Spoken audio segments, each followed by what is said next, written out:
काही नाती वेळेनुसार का बदलतात हा प्रश्न अनेकांच्या मनाला खूप वेदना देतो. कधी एखादं नातं खूप जवळचं असतं, मनापासून जपलेलं असतं आणि अचानक एक दिवस असं जाणवतं त्या नात्यात पूर्वीसारखी ऊब आता राहिली नाही. बोलणं कमी झालं, भावना कमी झाल्या आणि मनात एक प्रश्न राहून गेला, असं का झालं? बाळा, स्वामी म्हणतात या जगात सगळं काही बदलतं. वेळ बदलतो, परिस्थिती बदलते, माणसं बदलतात आणि कधीकधी नातीसुद्धा बदलतात.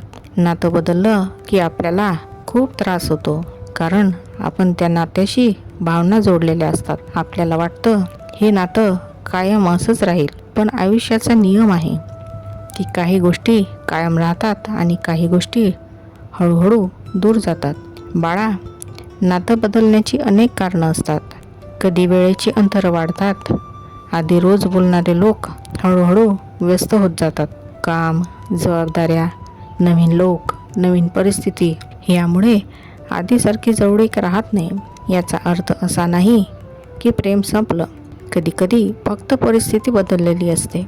कधीकधी अपेक्षा खूप वाढतात. आपण मनात ठरवून ठेवतो, तो असं वागेल, ती मला समजून घेईल, पण जेव्हा त्या अपेक्षा पूर्ण होत नाहीत तेव्हा मन खूप दुखावतं आणि हळूहळू अंतर हे खूप वाढत जातं. स्वामी म्हणतात जिथे अपेक्षा जास्त तिथे दुःखही जास्तच. म्हणून नात्यांमध्ये प्रेम ठेवा, पण अपेक्षा कमी. काही वेळा माणसं स्वतः बदलतात. त्यांच्या विचारांमध्ये, प्राधान्यांमध्ये, जीवनाच्या दिशेत बदल होतो. जे लोक आपल्याला आधी आयुष्याचा मोठा भाग असतात ते पुढे जाऊन वेगळ्या मार्गाने चालू लागतात. हे समजून घेणं खूप कठीण असतं, पण हे आयुष्याचं कटू सत्य आहे. नातं बदललं म्हणजे ते वाईट होतंच असं नाही.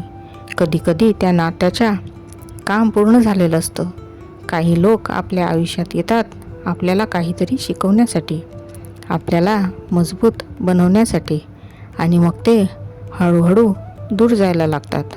बाळा, प्रत्येक नात्याचा एक काळ असतो. जसं ऋतू बदलतात, उन्हाळा, पावसाळा, हिवाळा, तसंच नात्यांचंही असतं. काही नाती आयुष्यभर टिकतात, तर काही नाती एका विशिष्ट काळापुरतीच असतात. पण याचा अर्थ असा नाही की त्या नात्याची किंमत कमी होती. त्या काळात ते नातं असं होतं तसं ते सुंदर होतं. स्वामी म्हणतात जे मिळालं त्याबद्दल कृतज्ञ राहा. भूतकाळातील चांगल्या आठवणी जपा, पण त्यांना धरून बसू नका. बाळा, अनेकदा आपण भूतकाळाला धरून बसतो. आधी असं होतं, आता का नाही, असा विचार करत राहिलो, पण आयुष्य पुढे चालतं आणि जे बदल स्वीकारतात त्यांचं मन जास्त शांत राहतं. कधीकधी नातं बदलण्यामागे गैरसमज असतात. एखादं न बोललेलं वाक्य, एखादी चुकीची समजूत, एखादा दुखावलेला क्षण, आणि हळूहळू अंतर हे वाढत जातं. अशा वेळी संवाद हा खूप महत्त्वाचा असतो. पण बाळ, प्रत्येक नातं वाचवता येतच असं नाही. काही वेळा कितीही प्रयत्न केले तरी नातं आधीसारखं होत नाही. तेव्हा स्वतःला दोष देत बसू नका, कारण नातं टिकवण्यासाठी दोघांचीही इच्छा असावी लागते. स्वामी म्हणतात जिथे तुझी किंमत नाही तिथे अडकून राहू नकोस. हे वाक्य ऐकायला फार कटू वाटतं, पण त्यात खूप मोठं सत्य दडलेलं आहे. तुझा आत्मसन्मान जपणं हे खूप महत्त्वाचं आहे. बाळा, नातं बदललं की मन दुखावणं हे खूप स्वाभाविक आहे. रडावंसं वाटलं, आठवणी सतावतात, प्रश्न पडतात, पण हळूहळू मन समजून घेतं. जीवन हे असंच असतं. कधीकधी एखादं नातं दूर गेल्यावरच आपण स्वतःला शोधतो. आपण मजबूत होतो, आपण शिकतो कोणावर किती विश्वास ठेवायचा, स्वतःला कसं जपायचं. बाळा, एक गोष्ट लक्षात ठेव, नाती बदलली तरी तुझी किंमत ही बदलत नाही. तू जशी आहेस तशीच मौल्यवान आहेस. एखादं नातं टिकून राहिलं नाही म्हणून तू कमी होत नाहीस. स्वामी समर्थांचा एक फार सुंदर संदेश आहे, ज्याला तुझी गरज आहे तो तुला शोधत येईलच. म्हणून जबरदस्तीने नाती धरून ठेवू नका. जे मनापासून तुमच्यासोबत राहू इच्छितात ते कोणत्याही परिस्थितीत तुमच्याबरोबर राहतीलच. बाळा, आयुष्य हा एक प्रवास आहे. या प्रवासात काही लोक सुरुवातीपासून शेवटपर्यंत सोबत राहतात, काही लोक मध्येच भेटतात आणि पुढे निघून जातात, पण प्रत्येक भेट आपल्याला काहीतरी शिकवत असते. काही नाती आपल्याला आनंद देतात, काही नाती आपल्याला धडे देतात. दोन्हींचीही किंमत असते.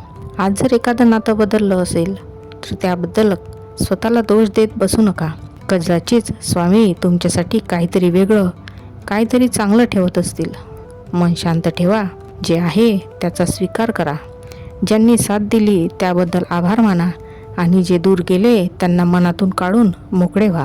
कारण बाळा, नाती बदलतात, परिस्थिती बदलते, पण स्वामी समर्थांची साथ ही कधीच बदलत नाही.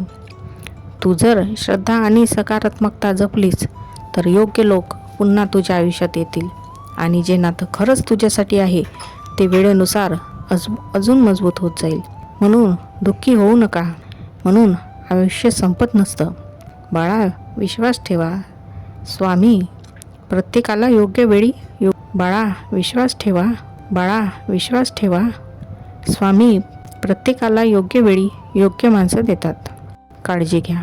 श्री स्वामी समर्थ.